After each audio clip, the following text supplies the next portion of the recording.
Pollution is a serious global issue, and many countries, including Malaysia, are facing and struggling with such a crisis. So, my name is Reem Ahmed, and I'm presenting now the findings of our paper, which is a news coverage on pollution issues collected from two local Malaysian and online newspaper, which is the Star and the New Straits Times.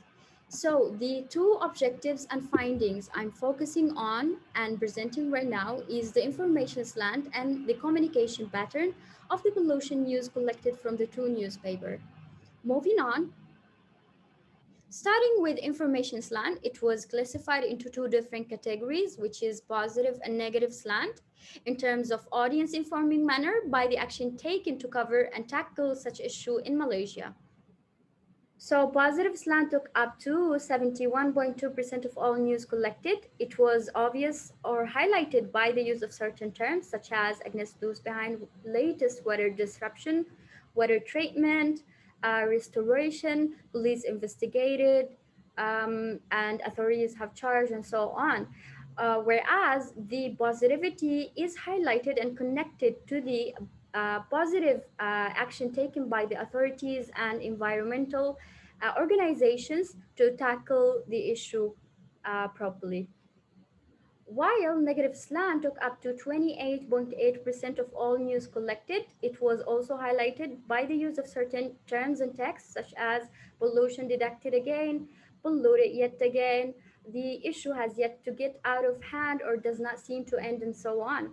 While the negativity was connected, highly connected and related to the continuous appearance of the pollution, of water pollution and water cuts, and the late responses by the authorities to tackle such issue in Malaysia.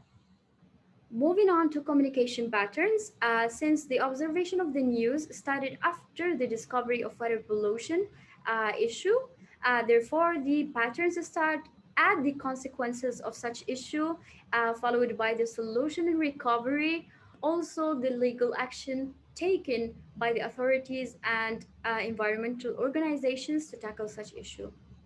Starting one by one, weather disruption or cuts took up to 21.4% of all news.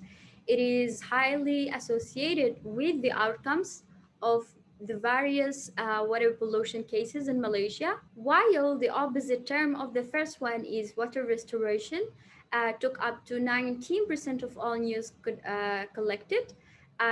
Presenting the solution and the action taken to tackle from the issue. Moving to the last one, with the highest percentage of all news collected, which is water pollution investigations, took up to 45.2% of all the news. It is generally and highly associated with the laws and legal actions and procedures taken to catch and punish all people responsible for the water pollutions in many areas in Malaysia, under the environmental laws of Malaysia, of course. So from the two findings, we can see that the two newspapers play an important role in reflecting the informations of such issues, especially that the issue is affecting people's daily life in one of the important source of life, which is water. Also, there was, we can say that there was a comforting tone in the majority of the news collected from the two sources, which already have been highlighted in the positive slant previously. So that's all from me. Thank you so much for listening. Assalamu alaikum wa rahmatullahi wa barakatuh.